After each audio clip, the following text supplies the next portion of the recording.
Assalamualaikum warahmatullahi wabarakatuh.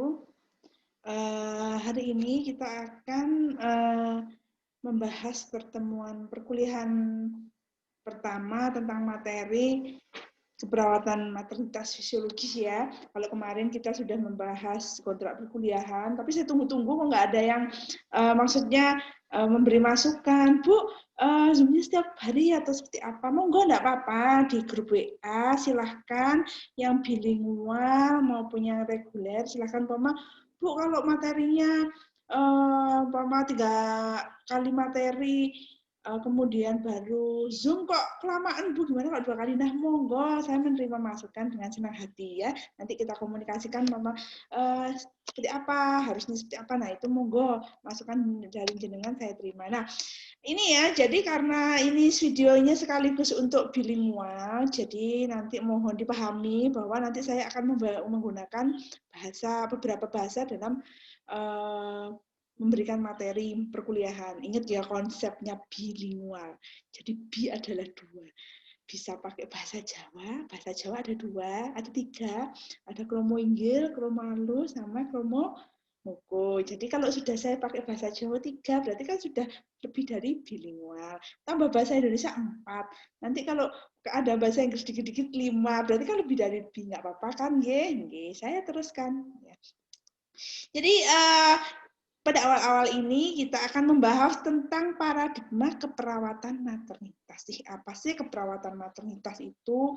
Terus apa bedanya dengan keperawatan reproduksi, Bu? Apa bedanya sama urologi? Kan juga urusannya pinggang ke bawah, Bu. Nah, kalau urologi agak ke atas sedikit karena ada ginjalnya. Nah, di sini kita akan sedikit membahas tentang ini ya. Ya, ini peran perawat dalam keperawatan paradigma keperawatan maternitas, juga peran perawat dalam keperawatan maternitas, juga peran keluarga.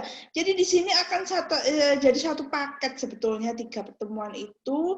Jadi di sini ada 3 peran seperti itu ya. Jadi di sini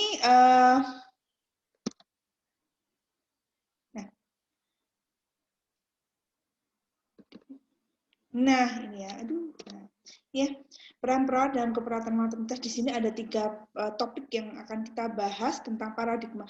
Apa sih paradigma keperawatan maternitas? Terus kemudian apa sih peran keluarga dalam keperawatan maternitas dan apa peran kita sebagai perawat? Bukannya itu kerjaan bidan Bu. Nah, itu masih konsep-konsep seperti itu yang masih harus kita perbaiki. Kita sebagai tim kesehatan, dokter, bidan, gizi, semuanya itu satu tim. Jadi nggak, oh kalau urusan pinggang ke bawah urusan bidan aja Bu, nanti kalau itu kurang pas ya. Jadi kita bekerja sama dalam teamwork dalam menangani masalah kesehatan pasien. Nah, itu yang perlu kita rubah mindset-nya ya, begitu. Nah, ini ya.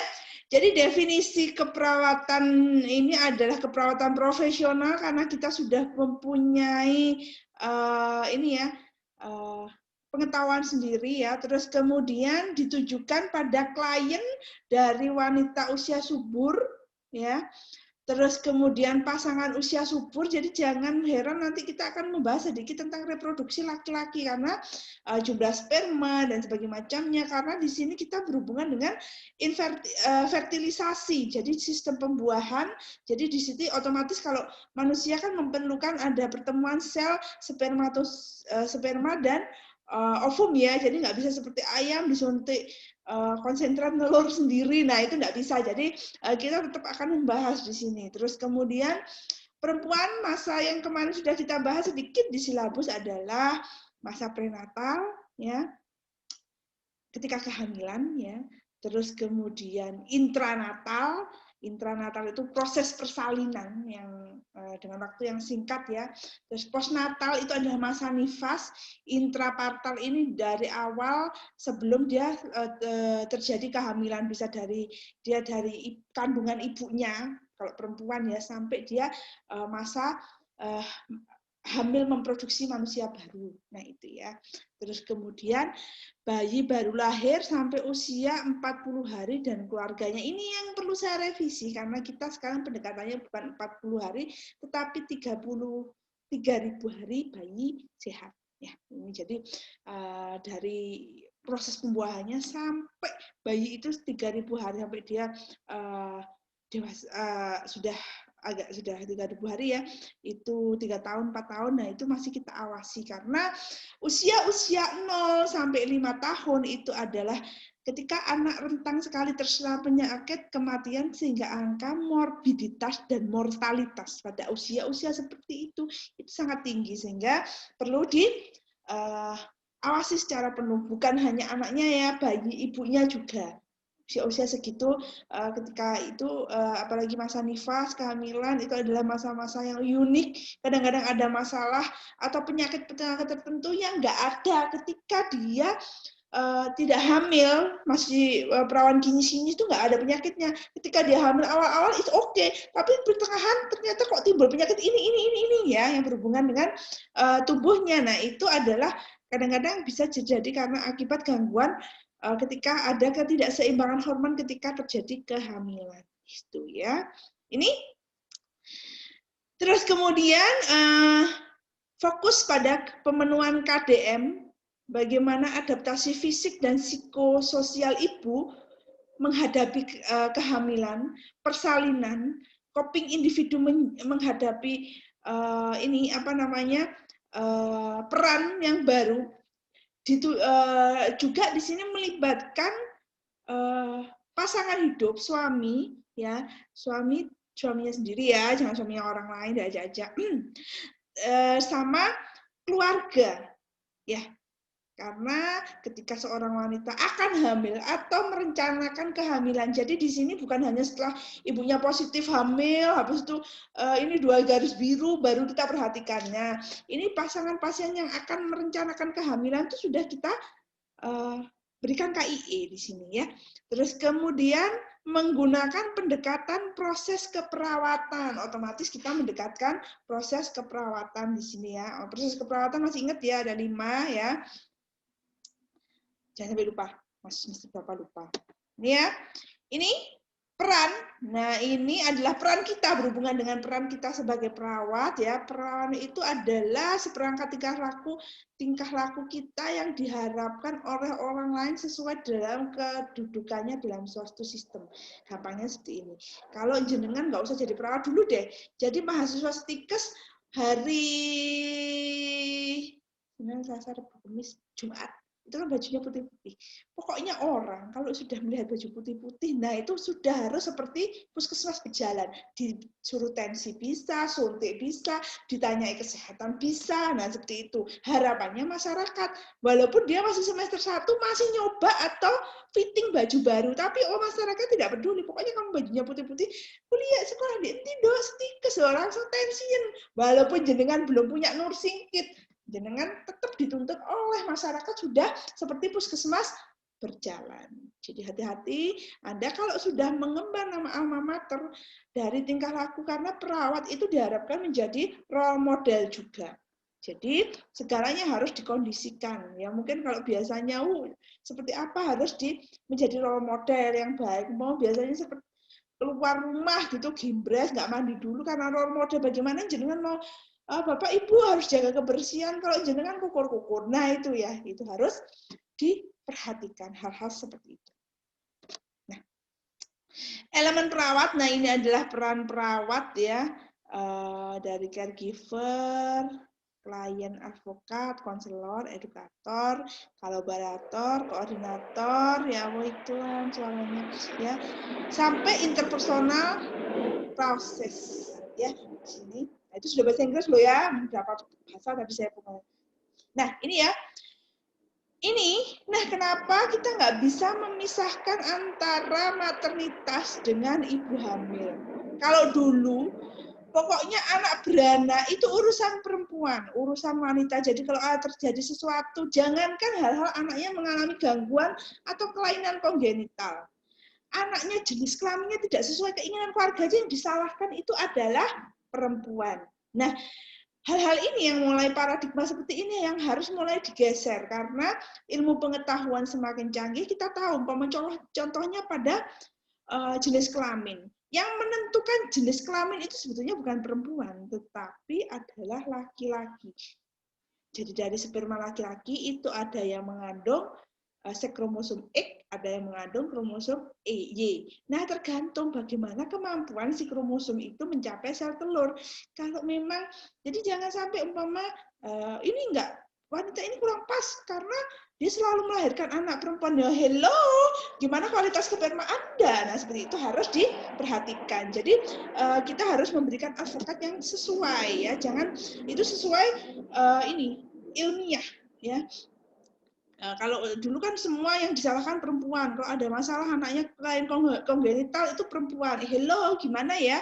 Padahal kromosom itu 50% dari ibu, 50% dari bapak. Siapa tahu si bapak yang memang membawa kromosom yang kurang bagus, yang dominan yang kurang bagus sehingga menimbulkan kelainan atau cacat genetik. Nah, itu yang harus kita. Jadi tidak semua, kita harus menghargai hak reproduksi perempuan. Tidak semua kesalahan itu dimasukkan ke perempuan. Itu. Maka dari itu supaya tidak terjadi hal-hal seperti itu pendidikan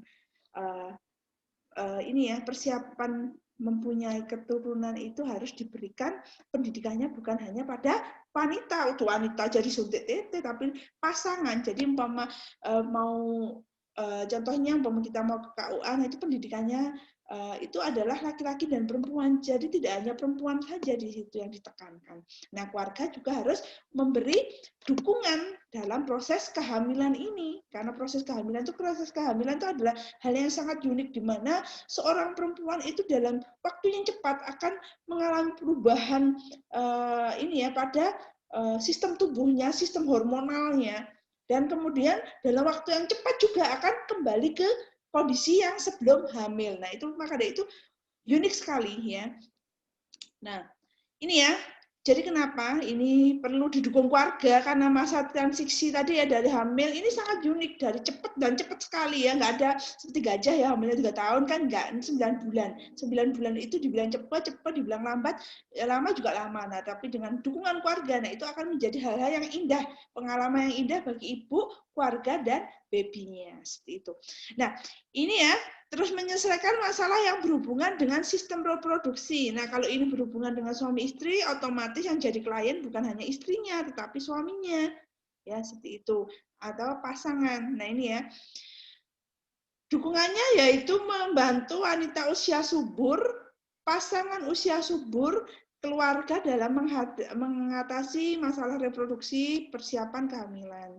Kemudian membantu calon ibu untuk itu tadi ya, jadi memberikan pengalaman yang indah pada saat dia menjadi ibu atau dia dengan bayi yang baru, walaupun dia sudah beranak, sudah punya 5 anak kehamilan, 5 itu tetap suatu pengalaman yang baru dengan baby yang baru, dengan karakteristik kehamilan yang beda mungkin, dengan karakteristik bayi yang dilahirkan juga akan berbeda, walaupun itu bayi kembar itu tidak selalu sama seperti itu. Terus kemudian memberikan informasi pendidikan kesehatan. Nah, ini dimulai sejak anak masih kecil. Dia pada fase-fase sudah mengenal, dia sudah tertarik pada organ reproduksinya. Kapan itu? Umur 3-5 tahun itu sudah dia tertarik pada organ reproduksinya dan orang lain, apalagi perbedaan jenis kelamin. Nah, itu yang harus diwaspadai.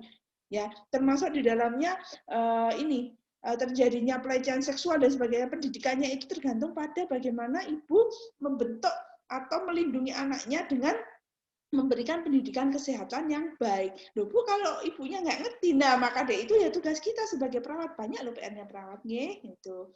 Terus kemudian memahami keadaan sosial ekonomi klien, lale umpama keluarganya kurang mampu, terus kita paksakan, ibu ini jenengan kurang gizi, harus minum susu hamil, kita soroti susu hamil harganya segitu, Mbak sekali minum susu hamil keluarga saya nggak makan 3 bulan. Nah, maka dari itu kita harus bisa menjadi advokat, jadi kita berikan pengganti apa sih yang bisa memperbaiki kondisinya klien, tapi tetap melihat keadaan ekonomi klien yang sesuai. Nah, ini ya, mendeteksi dini berbagai penyimpangan. Penyimpangan ini bisa gangguan pada organ reproduksi, perilaku.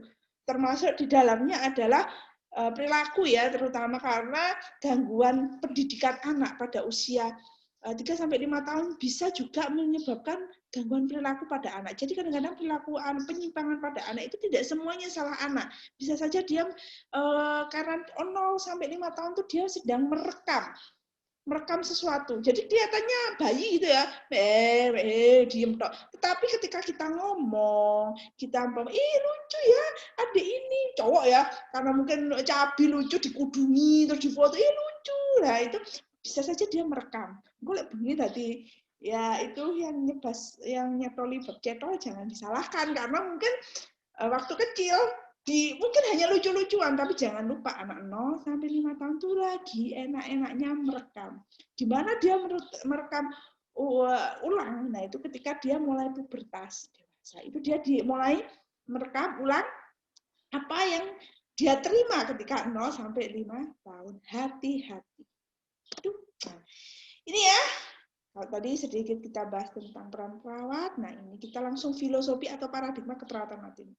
Nah ini ya, beberapa pertimbangan kenapa kita perlu mempelajari keperawatan maternitas. Oke ya, ini karena memiliki anak adalah tanggung jawab keluarga. Jadi bukan hanya pada ibu. Jadi ini ada tanggung jawab keluarga, otomatis askepnya juga pada keluarga. Ini reaksi menjadi orang tua didasarkan pada kejadian masa lalu, hubungan interpersonal dengan orang terdekat. Ingat, masa lalu ini bukan hanya bagaimana trauma zaman dulu ya. Jadi otomatis gini, biasanya kalau ini kultur sekali ya, kalau orang hamil, kalau usia gini, nggak boleh gini. Nah itu sama, akhirnya akan turun temurun nih ya, kebiasaan-kebiasaan seperti itu. Nah kalau baik, monggo diteruskan. Tapi kalau kurang baik, nah monggo kita merubah secara perlahan-lahan, karena merubah kultur itu sangat susah. Contohnya ada kultur tertentu, kalau mau umpama ini ada cerita dari kejadian nyata ya. Ketika ada seorang dari kultur tertentu, saya nggak membahas kultur mana, jadi dia akan melahirkan. Dan kebetulan dia keadaannya kurang bagus, sehingga dia harus seksio sesaria dalam waktu yang cepat. Bapaknya si perempuan ini, suaminya, padahal dengan dana yang cukup, yang lumayan lah ya, maksudnya cukup lah untuk itu tidak segera mengambil keputusan. Dia harus menanyakan kepada orang tertua di kampungnya apakah boleh dilakukan operasi apa enggak. Oke, berapa lama waktu dia ke kampungnya? Ya lah, masih di kampung itu saya gak maton di sawah rek. Lah lek ngaton di sawah, padahal ini ibunya sedang dalam waktu membutuhkan penanganannya yang tepat, cepat. Nah, ini yang perlu kita waspadai ya. Jadi hal-hal seperti itu perlu kita baca ketika kita melakukan asuhan keperawatan, terutama di komunitas dan keluarga. Jadi, loh Bu, ya apa sih Pak? Jenengan ini ibu sampean bojone sampean gak ono ya. Nah, itu enggak bisa kalau kita melawan kultur, enggak bisa. Nah, dari situ kita harus mencari alternatif supaya maka dari itu kita harus melihat sejak awal, kalau ibu ini kira-kira nanti kalau berisiko seperti ini, kita harus menyiapkan. Jadi ketika terjadi keadaan yang gawat darurat, harus semuanya siap, intinya seperti itu. Termasuk keputusan dan sebagainya macamnya sudah siap. Jadi nggak leren golei. Ya. Dan beberapa kasus-kasus kegawatan itu bisa diprediksi, bisa dihitung dengan nanti ada namanya skor Puji Rohyati juga bisa, dari klinis juga bisa nanti Anda pelajari di pertemuan selanjutnya ya. Begitu ya, sabar dulu. Ini landasan filosofinya ini ya, karena paradigmanya ini semua individu punya hak untuk lahir sehat, perempuan juga, babynya juga ya yang masih karena kita harus menghormati kehidupan manusia sejak bertemunya sel telur dan sel sperma. Masih jadi ovum, ngawang-ngawang di dalam kafum uteri dorong nemplek ya, dorong nemplek itu sudah harus dihargai bahwa dia sebagai makhluk hidup yang bernyawa. Ya. Parenthood ini kehendak sukarela, harus kita buat kehendak merupakan suatu kehendak yang sukarela ya. Reproduksi tidak dialami seorang sendiri seorang diri ya, karena ini ya, jadi untuk seorang wanita terutama manusia untuk bisa hamil dan sebagainya macamnya tidak seperti ayam dikasih konsentrat nelur sendiri enggak. Jadi harus ada pasangan. Pasangannya itu akhirnya lari nggak jelek, nggak bisa dibahas ya. Tetapi bagaimanapun kita harus menghargai hak reproduksi seorang ya. Reproduksi ini ya merupakan proses psikofisiologis, jadi psikisnya juga terpengaruhi ya. Ini merupakan normal karena reproduksi terus kemudian berkembang biak itu adalah salah satu fungsi, tujuan dan ciri makhluk hidup. Dan karena kita juga makhluk hidup ya, jadi kita juga akan mengalami fungsi ini gitu ya.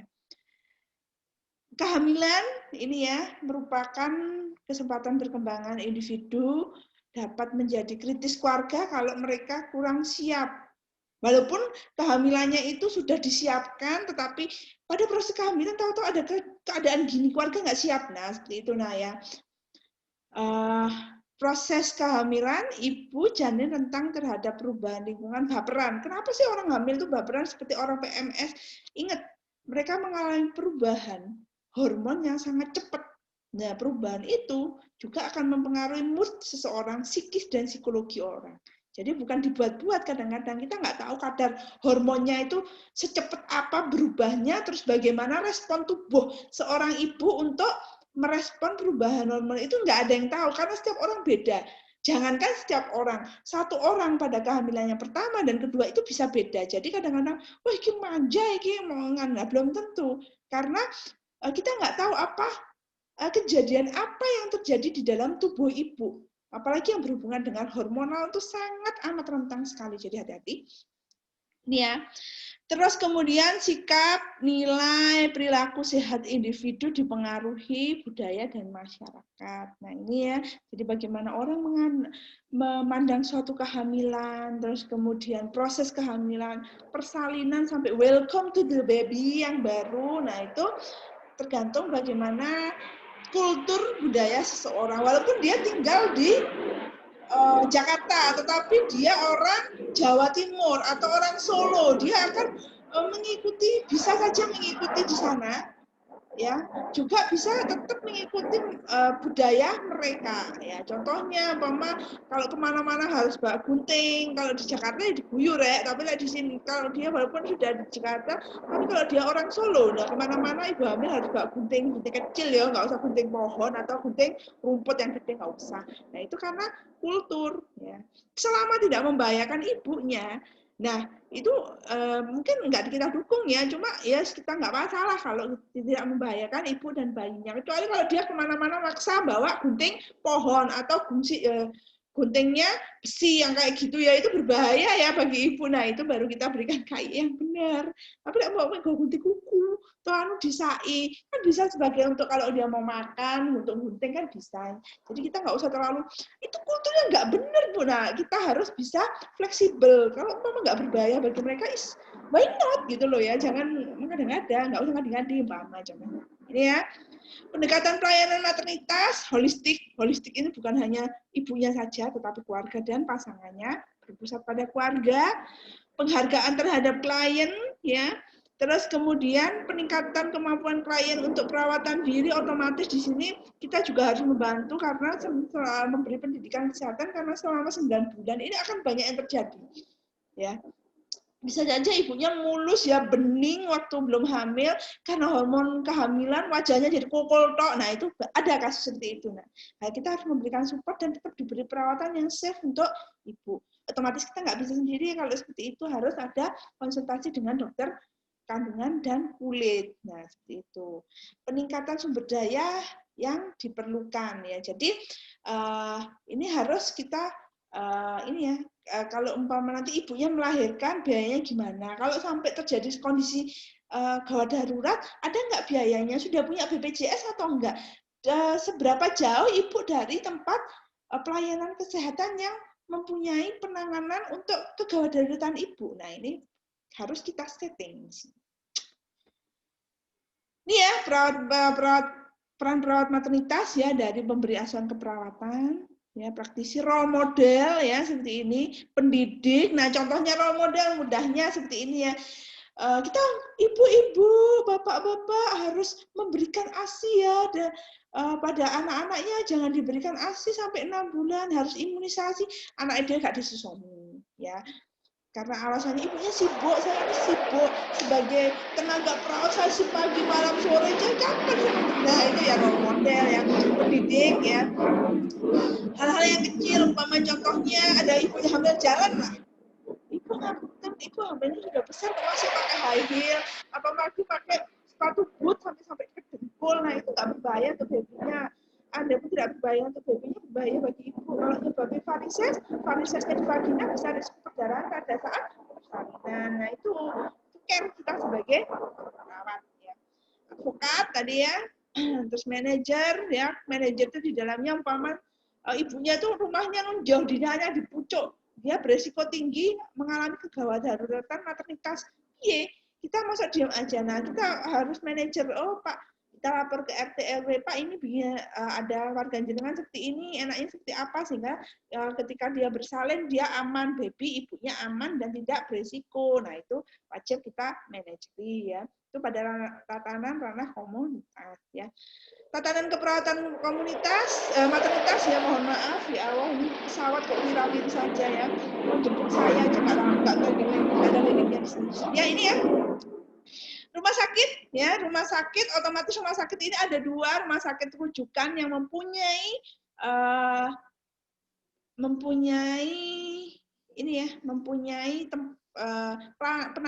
tempat pelayanan khusus untuk kegawatan maternitas dan tidak mempunyai hanya untuk persalinan fisiologis saja. Terus puskesmas, nah ini ya, nah yang menjadi fokus ada di komunitas, jadi pendekatan perawatan komunitas itu sekarang sedang ditingkatkan. Jadi ketika tadi ya seperti saya ceritakan yang ada ibu-ibu rumahnya belum jauh di sana di gunung, nah itu perlu keaktifan tenaga kesehatan untuk agar dia dapat bersalin dengan aman, tenang, dan menjalani 3.000 hari awal kehidupan anaknya dengan baik.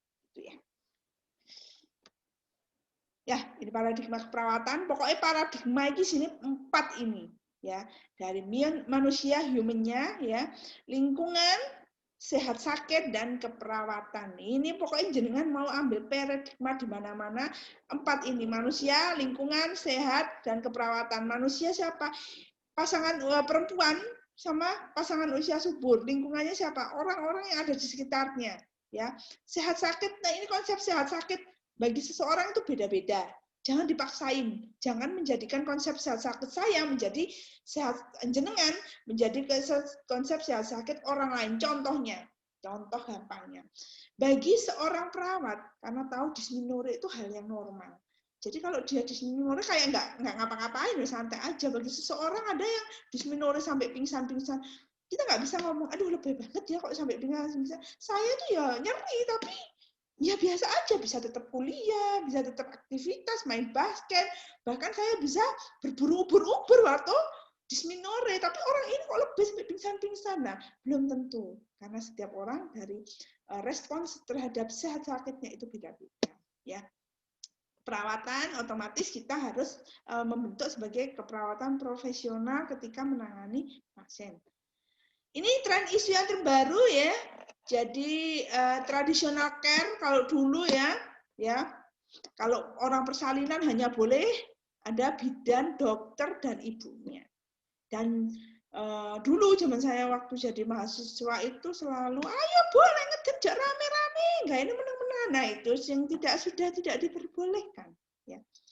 Itu ya. Jadi nggak boleh seperti itu karena memang orang boleh merefleksikan nyerinya dalam bentuk apapun monggo. Nah, tugas jenengan yang memberikan pendidikan bahwa nyeri itu tidak harus dengan berteriak-teriak. Kita bisa merespon dengan hal yang lain. Nah, kapan melatihnya? Waktu antenatal care, bukan waktu pasiennya nyeri persalinan diajari, gak tepat. Kalau sampai pasiennya berjerit-jerit pas persalinan, kita tanya dulu ANC di mana, nggak diajari caranya bernafas dengan baik. Bukan selesainya yang disalahkan, tetapi tenaga kesehatannya kok nggak diajari. Kasihan pasiennya teriak-teriak nggak bisa adaptasi dengan nyerinya.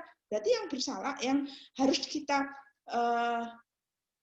yang harus kita lihat adalah bagaimana ANC-nya. ANC timbang badan tok. Terus kemudian hanya disuntik, ibu yang ternyata nggak diajari bagaimana nanti kalau nyari persalinan, jenengan maunya seperti apa, mau pakai hypnobirthing atau pakai massage, kan kita memberikan pilihan. Jadi jangan persalinan langsung, ya apa sih ini? Buah itu berok-berok, padahal waktu enggak ya meneng-menengan. Nah itu kalau kita berpikir kritis dulu ANC itu di mana ya, nggak diajari. Nah itu yang harusnya kita pikirkan, bukan menyalahkan pada pasien. Terus kemudian aktivitas selama persalinan terbatas kayak dulu ya, kalau persalinan sama bidane suruh dodok, litotomi ya seperti itu. Bu, menunggu aja mudan keluyuran. Nah itu, nah ini sekarang yang terbaru tidak. Jadi terserah mana yang nyaman untuk pasien. Kita hanya memberi arahan, Bu, kalau dengan posisi ini kayaknya nanti adiknya agak susah keluar. Nah, posisi yang lain yang gini ya. Enak, Bu. Jadi kita memberikan pilihan choice ya gitu ya. Jangan makso ya, kejam banget ya. Jangan kayak melahirkan sapi gitu ya. Pokoknya tarik, itu jangan ya. Terus melakukan episiotomi dan medikasi prosedur lain. Episiotomi sekarang metodenya nanti dengan belajar metode sayang ibu itu dikurangi sekali. Jadi mengkerek itu sudah dikurangi sekali ya. Nah, gimana supaya nggak dikerek ANC-nya ya. Nah, ini posisi litotomi. Kalau dulu posisi ya kudu litotomi, hidup mati ibu adalah litotomi, tidak. Nah, sekarang boleh berdiri, boleh jongkok. Terus gimana, Bu? Nanti kalau bayinya ibu merosot gimana? Ya, itu tugasnya tenaga kesehatan, baik ya. Ingat sayang ibu ya. Terus kemudian persalinan dengan support person, didorong perutnya, itu tidak diperkenankan sekali sekarang ya, dorong perut itu ya. Bagaimana supaya nggak didorong ANC, rek diurui bernafas yang benar, nah seperti itu ya. Ini bayi lahir diberikan ke perawat, kalau sekarang ke ibunya langsung, nanti akan saya ajarkan ada metode lotus, jadi tali pusat nggak usah dipotong, jadi dieteng-eteng sampai. Nah, tapi jarang ya kalau di Indonesia jarang, tapi kalau di luar negeri itu ada. Jadi tali pusat itu nanti biar habis lepas dari ibunya, itu udah sama ari-arinya yang besar. Kalau orang Indonesia kan diabadikan di gentong itu ya, itu dieteng-eteng kemana-mana. Itu tidak masalah, hak orang tua ya. Karena ada memang religius yang kayak gitu. Nah, kita tanya, Ibu nanti ini mau dipotong atau ada yang ari-arinya ditaruh gentong, ada yang dikentir nanti kali, terserah ibunya ya, terserah keluarga. Aktivitas terjadwal, ayo, ayo ngombe, ayo mangan, ayo ngeden, nah itu enggak mau ya. Nah itu tradisional care yang saya ini tradisional care ini dulu ya. Terus kemudian roaming in dengan metode prosedur tertentu. Jadi roaming in itu kalau anaknya sehat, ibunya sehat, baru boleh ketemu babynya. Kalau nggak sehat, nggak boleh ketemu babynya. Itu sudah mulai digeser. Ya. Terus kemudian follow up. Nah, ini sudah bahasa Inggris loh ya, bilingual ya. Postpartum tidak dilakukan. Jadi mari bayi mulai dadah gitu enggak. Jadi sekarang tetap kita harus terutama sejauh aja di puskesmas tuh ya, kalau ibu habis melahirkan ya udah ada pasien dari rumah sakit, nggak usah melahirkan aja ya, umpama dari rumah sakit dia habis operasi besar gitu ya, operasi yang besar itu apa ya, pokoknya operasi besar. Nah pulang itu tetap wajib kita berikan follow up. Jangankan begitu, masa kita sebagai tenaga kesehatan kalah sama dokter kucing ya. Saya pernah ketika kucing saya harus terpaksa dibantu melahirkan di dokter hewan. Ini bukan ya. Coba kita lihat bagaimana kita harus memfollow up pasien. Setelah dia pulang sampai 7 hari. Nah, sebelum saya kontrol, setiap hari tuh dokternya itu loh WA. Gimana kabarnya? Kebetulan kucing saya itu namanya Marcun ya. Nggak saya teruskan, nanti ada yang tersinggung belakangnya Marcun ya. Markun namanya, Markun ya. Gimana kabarnya Markun? Pagi sore tuh di WA. Saya nggak risih, saya cuma lihat gini dok. Ini yang kucing. Please hello kucing. Dokternya follow up-nya seperti itu sampai ke 7 hari saya nggak kontrol. Gimana kalau memang nggak kontrol nggak apa-apa Mbak, cuma ya tolong ya nanti ini jangan sampai terus nanti kalau umpama terjadi sesuatu pada si Marcun. Nah, Marcun, dia nyebutin nama, nggak pada pasien ini pada Marcun, nanti bisa dihubungi ini Mbak ya, anytime, anywhere, terima kasih. Nah, seperti itu. Jadi saya sampai, loh, aduh dokter hewan aja follow up-nya kayak gitu. Kita yang manusia kok tidak memanusiakan manusia, yang hewan aja menghewankan hewan ya. Kita yang manusia kok habis dia pulang sudah ya udah Bu. Kalau dia kontrol lagi ya udah, kalau enggak ya sudah. Nah itu perlu pergeseran yang harus kita lihat ya di sini. Cek 6 minggu postpartum, kenapa sih kok 6 minggu? Hayo, nanti ada namanya involusio uteri. Jadi involusio itu adalah proses ini ya, harusnya bukan 6 minggu ya. Involusio ini harusnya setiap minggu harus di follow up. Jadi nggak 6 minggu. Biasanya kalau Bu nanti balik mriki malih kapan Bu? Ya mengke mawon lek ajeng kabeh malih. Nah, biasanya gitu ya. Nah, itu enggak boleh. Harusnya memang kita harus secara berkala memfollow up keadaan pasien ya. Kucing mawon di manusia ini ya di begitunya dokternya memperhatikan si pupus, masa kita yang manusia yang tidak memanusiakan manusia gitu ya. Sampai gelem kontrol terserah, gelem. Nah, itu jangan ya. Oke, itu traditional care. Skip, selesai traditional care. Yang pertanyaan nanti kalau kita zoom ya. Kita lanjutkan pada family center care. Ini yang terbaru, ada kelas prenatal tadi sudah saya katakan ono opo pada mbok sing ANC bini sopo kok dipersiapkan kayak berak-berak ini ya. Salahkan adalah yang ANC dulu, jangan ibunya bengok-bengok disalahkan. Oke. Partisipasi keluarga. Bahkan kalau jenengan lihat nanti saya kirimkan YouTube-nya, linknya boleh dilihat, boleh enggak. Ketika ada persalinan ibunya, ya, itu semua ikut, kakek, nenek, tetangga, anaknya yang pertama, kedua itu dilibatkan. Jadi umpama dia persalinan waterbird ya, anak yang kecil itu ikut nyemplung sama ibunya. Selain untuk ibunya distraksi supaya ibu gak ya isin rek ibu brok-brok anak arek ciliknya. Akhirnya dia juga menjadi support mental, mengurangi nyeri dengan cara distraksi. Ada suaminya, bidannya pun, ada bidan, ada perawat, ada dokter anak di situ. Nah, itu pun seperti teman. Jadi ibu, aku sih ngombe udah minum, aku masih capek ngedennya ya sudah. Ya Bu, istirahat dulu, ojo ngeden. Kontraksi, ayo ngeden. Nah, itu sudah nggak ada. Cuma nanti lihat jenengan persalinan di luar negeri. Kalau nggak ada linknya, nanti saya kasih linknya. Nonton boleh, nggak boleh ya. Tapi linknya itu dipersepsikan dalam pembelajaran. Karena dia nggak pakai baju dan sebagainya macamnya. Jangan mempersepsikan yang lain-lain ya. Ini pembelajaran. Ruang bersalin seperti rumah, bahkan di luar negeri itu ada ruang persalinan yang dibuat seperti apartemen. Ya. Kontak dini antara orang tua dengan bayinya, jadi begitu lahir belum dipotong tali pusarnya langsung disusui ibunya. Roaming in fleksibel, jadi walaupun kalau ibunya kepingin segera ketemu anaknya ya monggo saja ya. Terus kemudian bayi komplikasi melibatkan keluarga, contohnya pada bayi berat badan lahir rendah. Nah itu kita menggunakan metode kanguru, jadi nempel ke, nggak harus ibunya, bisa mbahnya, bisa bapaknya, bisa bulenya, bisa pakdinya, selama tidak punya penyakit menular. Pemulangan dini, jadi umpama dia nggak ada indikasi 8 jam boleh pulang, tapi tetap ya seperti kucing saya tadi, di follow up terus, bukan terus 8 jam dia nggak ngabari, ya wis, ya enggak, tetap kita follow up terus ya. Seperti itu. Tren di maternity nursing ini ya, perkembangan iptek ya, tapi walaupun perkembangan iptek sekarang, tapi sepertinya orang-orang ini balik ke nature. Jadi bayi melahirkan bisa di alam, dia mau melahirkan di tengah hutan, hak mereka.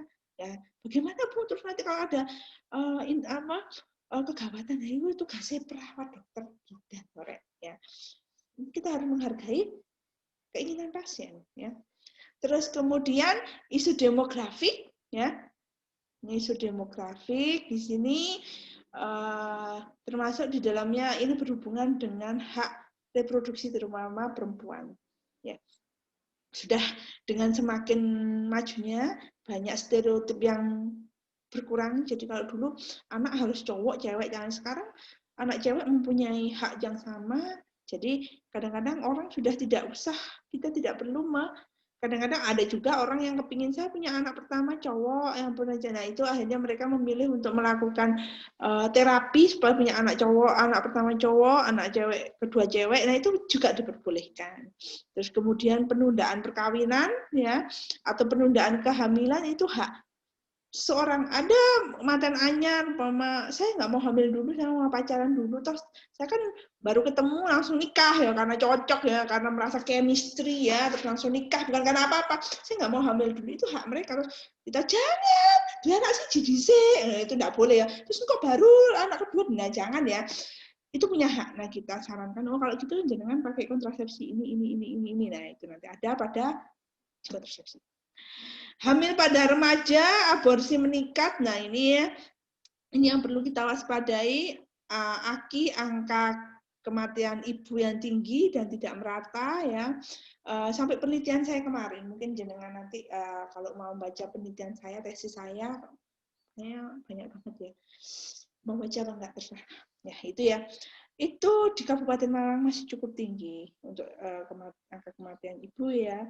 Terus kemudian angka kematian bayi, AKB itu angka kematian bayi juga cukup tinggi ya.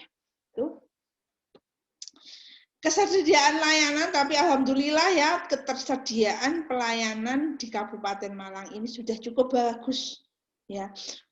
Sarana transportasi sampai adanya namanya rumah singgah. Jadi kalau ibunya rumahnya jauh di sana, dikontrakkan sama puskesmasnya, ditaruh di dekatnya puskesmas sampai dia bersalin, sehingga kalau terjadi hal-hal bisa dipantau dan penanganannya cepat. Tapi nggak tinggal di puskesmas ya, dicarikan rumah singgah. Nah kalau nanti jenengan mau tanya gimana sih ibu tuh maksudnya, silakan dicatat, ditanya waktu kita Zoominar. Zoominar itu adalah bagaimana Anda meluapkan unek-unek pertanyaan, pokoknya 3 materi yang kemarin, silakan yang sebelumnya silahkan ditanyakan. Sosial budaya ini ya, perubahan struktur keluarga. Sekarang mungkin ada itu ya, ada televisi itu ya, bapak rumah tangga ya itu ya. Nah bisa aja ibunya hamil tok punya anak terus yang merawat di rumah bapaknya itu bisa. Nah itu single parent ya, banyak sekali single parent sekarang ya. Terus kekerasan pada wanita ya ini memang lebih banyak sih, cuma ya sekarang sudah mulai bergeser ya, kekerasan pada laki-laki juga banyak ya ini. Jenis penyakit pada perempuan sebetulnya ini ada, cuma karena sekarang sudah terekod dengan baik, jadi keganasan meningkat ya dari gaya hidup, stresor dan sebagainya. Infeksi penyakit PMS, penyakit menular seksual atau STD, sexual transmitted disease, itu sudah mulai meningkat ya karena gaya hidup juga pergaulan yang kadang terlalu bebas ya, bukan hanya pada orang-orang remaja tetapi juga orang-orang yang sudah menikah ya, jadi perlu diwaspadai ya. Penyakit kelamin yang masih tinggi ya, ekonomi ya, otomatis sekarang dengan corona seperti ini ya, nggak usah moneter tetapi untuk ini ya, risiko-risiko ekonomi, penurunan angka penghasilan dan sebagainya macamnya, juga gizi dan sebagainya macamnya.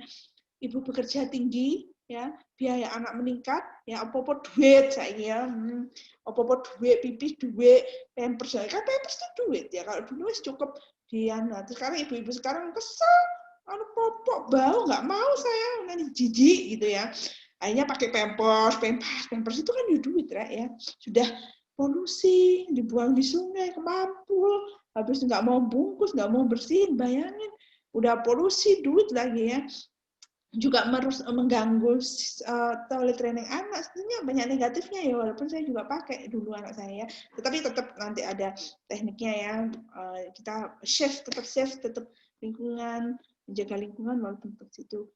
Terus perawatan anak kurang ya, ibunya sibuk ya jadi sosialita ya, anaknya sakit, foto thread, cepet sembuh ya sayang, nggak entar digolekno kompres nduk, nggak entar digolekno orali, digolekno gula ambek anak atau digawa nang di foto dulu, foto jadi jedret. GWS ya baby, mohon doanya semua teman-teman, kadang ditambahno dhisik ya. Tuh. Dan hati-hati ya, ternyata mengupload ini GWS sayang itu ada 2 rumah sakitnya. Kalau rumah sakitnya nggak suka kita upload, kita bisa dituntut. Kadang anak infus itu kan ini ya di foto. Nah itu kadang kalau tanpa izin di rumah sakit nggak boleh mengambil foto, walaupun itu anakmu dewe orang.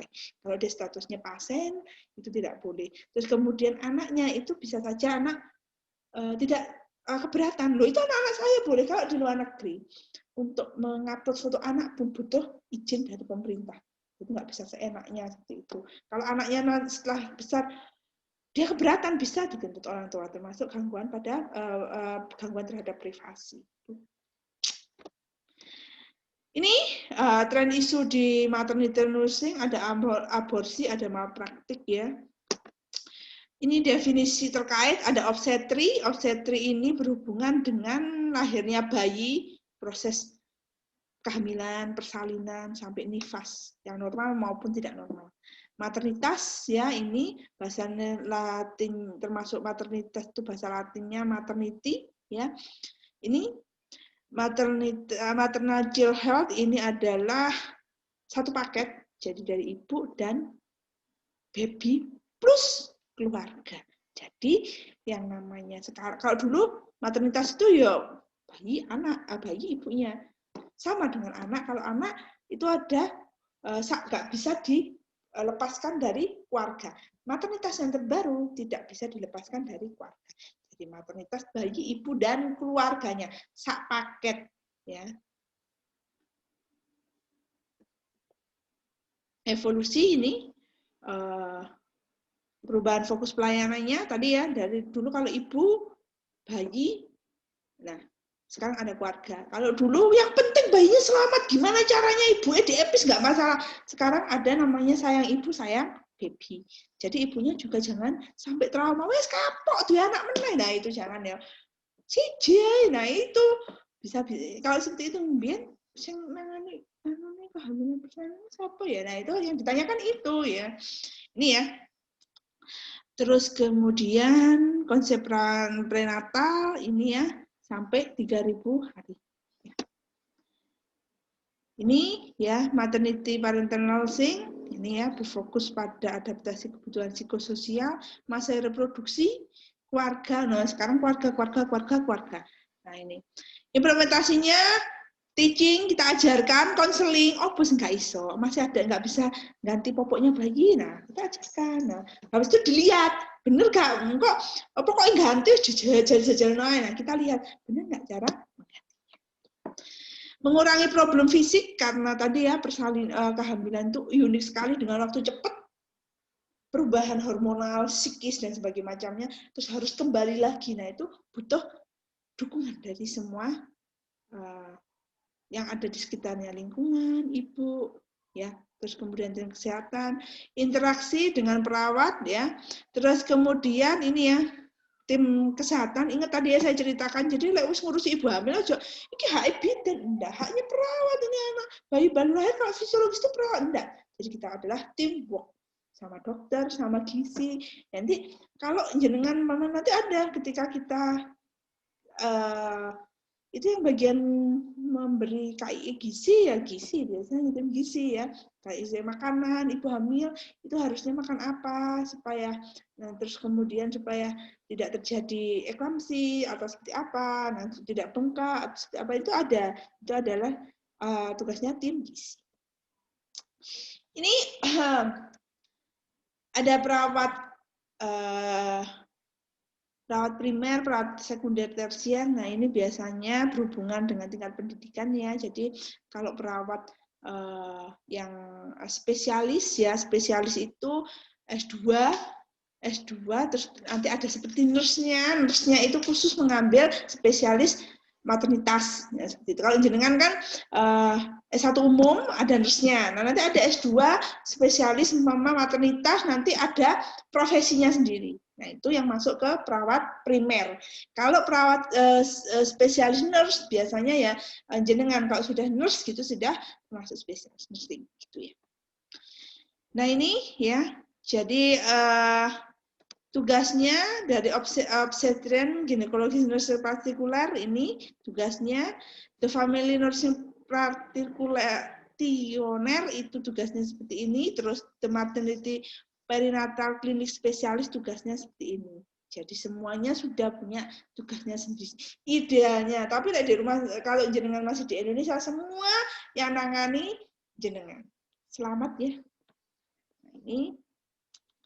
Ini etik dan legal moral isu dalam layanan kesehatan maternitas yang sekarang masih merupakan tren isu dari embryo transfer, ya, surrogate mother, amniocentesis. Bagaimana amniocentesis itu biasanya diambil diambil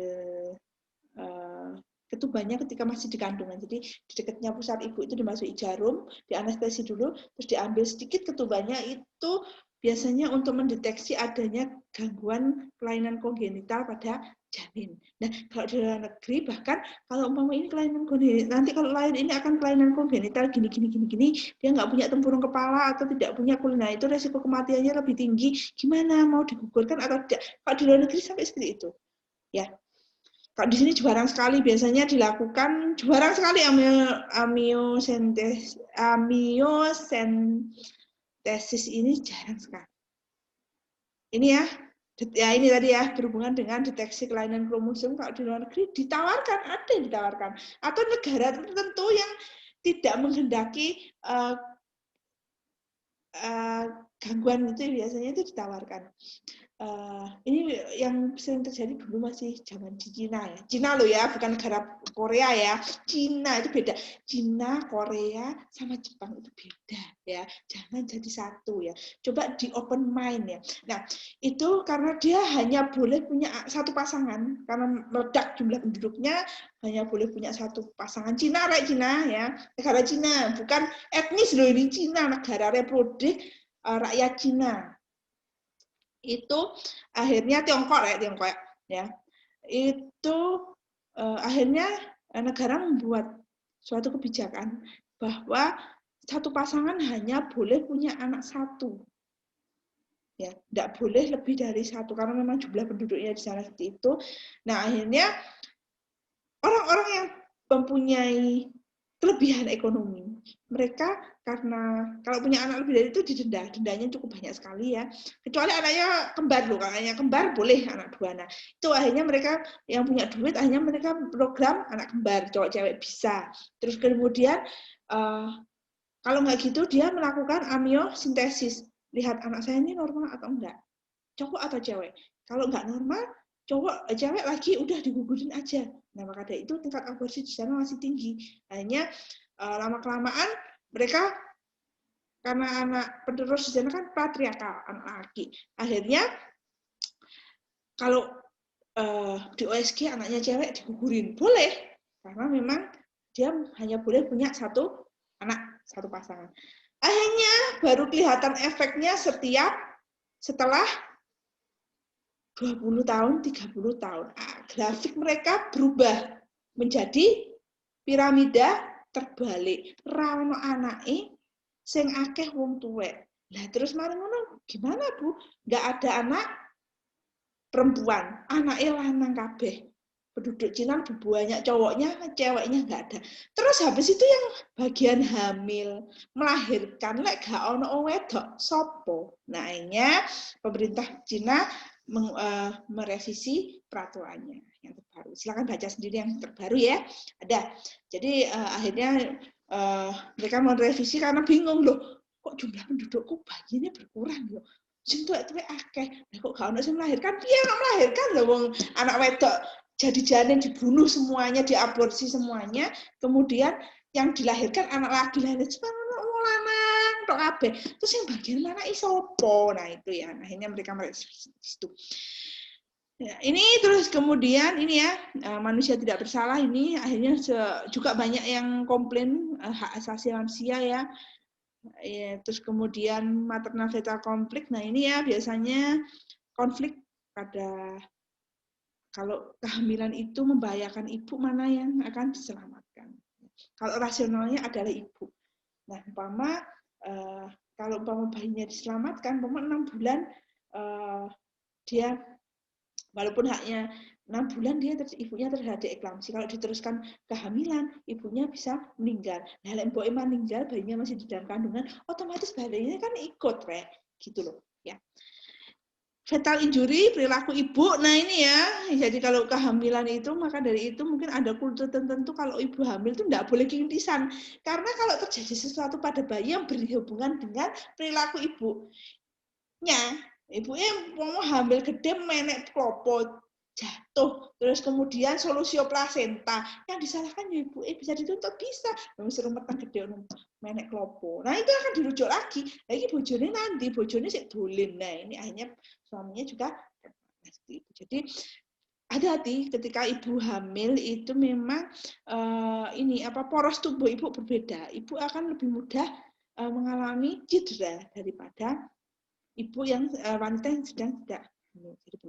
Jadi di sini ini ya embriositomi dan sebagainya macamnya. Embriositomi ini adalah umpama ada bayi IUFD meninggal di dalam kandungan intrauterine fetal death.